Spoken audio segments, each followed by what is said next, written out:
ვიხილოთ ჩვენი საიტიდან ნივთის განვადებით გამოტანა Liberty Bank-ის მეშვეობით. ამ შემთხვევაში არჩეული ნივთის გვერდიდან ჩვენ უნდა დავაჭიროთ აი ამ ღილაკს განვადებით ყიდვა. გამოდის შემდეგნაირი საინფორმაციო პანჯარა. აქ უნდა ავირჩიოთ შესაბამისი სასურველი ბანკი. ჩვენ ახლა Liberty Bank-ით ვაკეთებთ განვადებას და ავირჩიოთ Liberty Bank-ს. ჩამოვდივართ ქვევით, შეგვიძლია ეს დამატებით ინფორმაციას გავეცნოთ და ვაწვევით აი ამ ღილაკს განვადების გაფორმება. გამოდის საინფორმაციო ველი, რომელიც უნდა შევავსოთ ჩვენი მონაცემებით. აქ უნდა დაიწეროს სახელი და გვარი იმ პიროვნების, ვინც აკეთებს განვადებას. ჩვენ უბრალოდ ესე ჩავწეროთ. პირადი ნომერი.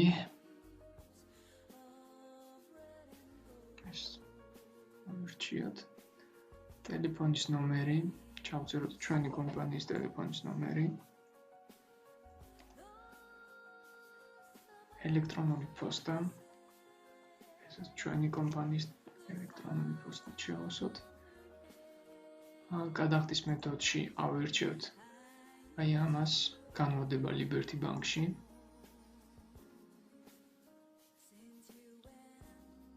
მიწოდების მისამართში ვწერთ მისამართს, სადაც გვინდა რომ ნივთი მოგვიდანონ. ჩვენი კომპანია მდებარეობს ბარნავის 51 ნომერში.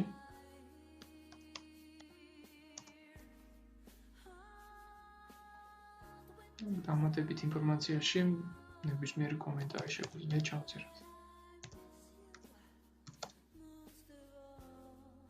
ამ ყველაფრის შევსების შემდეგ ვაწვევით აი ამ ღილაკს შეკვეთის დადასტურება.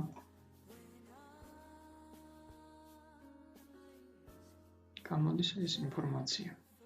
აქაც ანალოგიურად შეგვიძლია გადავათვალიეროთ ეს ყველა ახასიათებელი და პირობა და იმ შემთხვევაში თუ გვაწყობს და სწორედ არის ყველაფერი მითითებული, ვაწვევით აი ამ მწვანე ფერის ღილაკს.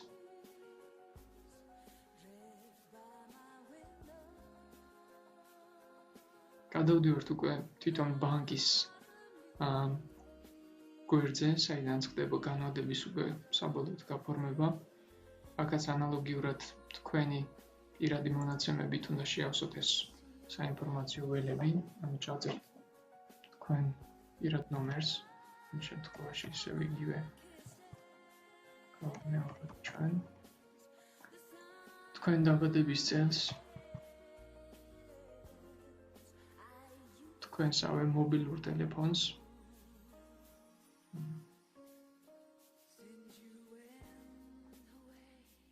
ისევ ჩვენი კომპანიის ტელეფონს ჩავწერ აქ მე. ეს ტელეფონი უნდა ჩაიწეროს ესე ყოველგვარი პრაბელის და ადგილის გამოტოვების გარეშე. ელექტრონული პოსტა.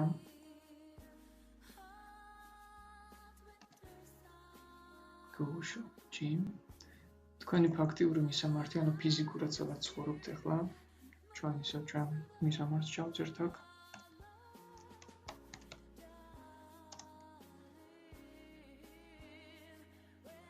საკონტაქტო პირის, ანუ თქვენივე, ვინც აკეთებს, ასე ვთქვათ, განვადებას, თქვენივე სახელი და გვარი უნდა ჩაიწეროს ამ გრაფაში.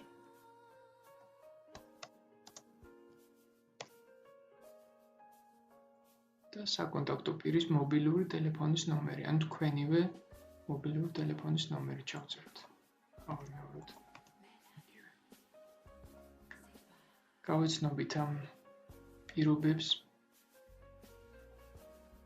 თუ ვეთანხმებით ყველაფერს, მოვნიშნავთ აქ ვეთანხმებით პირადი ინფორმაციის გადამოწმების პირობებს და გვერდის კონფიდენციალურობის და უსაფრთხოების პოლიტიკას, შევიყვანთ დამცავ კოდს, რომელიც აქ გვაქვს მოცემული და ვაწვევით ამ ღილაკს გაგრძელება.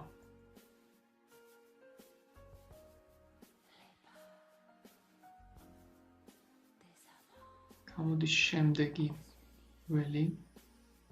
აქ გვეკითხებიან გვაქვს თუ არა რაიმე ვალდებულება, ანუ სხვა ბანკიდან ან იმავე ბანკიდან რამე სესხიან განვადება თუ გვაქვს აღებული, უნდა მივუთითოთ კონკრეტული ბანკი, საიდანაც გვაქვს აღებული, მაგალითად Liberty ბანკი, სესხის ვალუტა, ანუ რა ვალუტაში გვაქვს სესხიდან განმარტება აღებული და ყოველთვიური გადასახადი. თუ ვიხდით უკვე რამე განმარტებას ან სესხის გადასახადს, ის უნდა ჩავწეროთ აქ.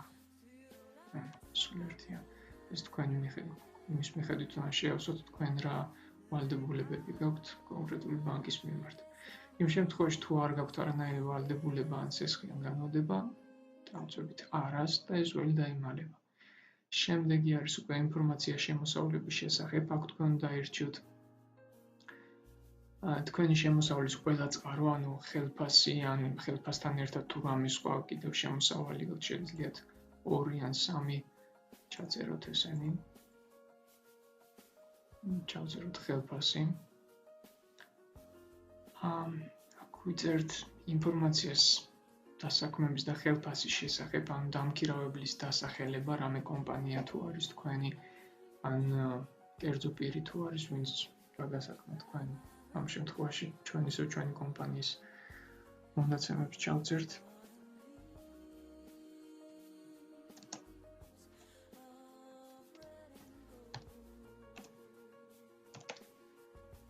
შეგიძლიათ დამქირავებლის მისამართი, იგივე, ანუ ბარნოვის ქუჩას ჩავწერთ ჩვენ.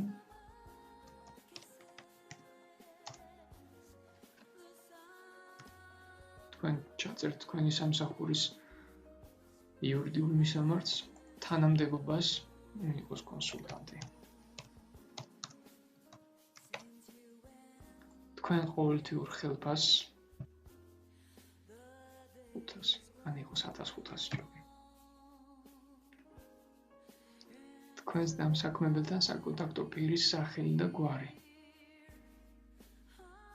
ანუ თქვენ უფროსის სახელი და გვარი. თქვენი უშუალოდ უფროსის სახელი და გვარი. პირობითად ჩავწეროთ ესე. და საკონტაქტო პირის ტელეფონის ნომერი, ანუ თქვენი უფროსის საკონტაქტო ტელეფონის ნომერი. იყოს ისე ჩვენ ტელეფონს ჩავწერთ აქაც.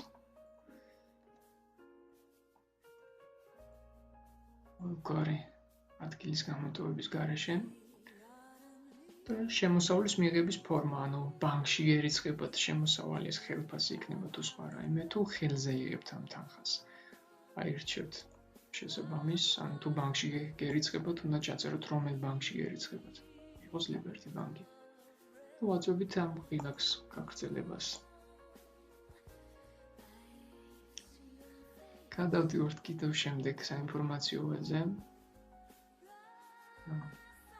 აქ გამოდის განმარტების სასრული პერიოდი, რამდენ ხანზე გინდათ განმარტების გაკეთება, ანუ 3 თვე, 4 თვე, 5 თვე თუ ასე შემდეგ, იყოს 6 თვე მაგალითად. სასურველი თანამონაწილეობის თანხა, ეს ნიშნავს პირველად შესატანის რაოდენობას, ანუ წინასწარ რამდენი შეგიძლიათ რომ შეიტანოთ. რაც უფრო მეტ შეიტანთ, შესაბამისად უფრო ნაკლები მოგიწევთ გადახდა შემდეგ ყოველთვიურად. დაახლოებით 400 ლარამდე ღირს ეს მაცივარი, რომელზეც ვაკეთებთ ახლა განმარტებას, დავწეროთ 150 ლარი. პირობითად.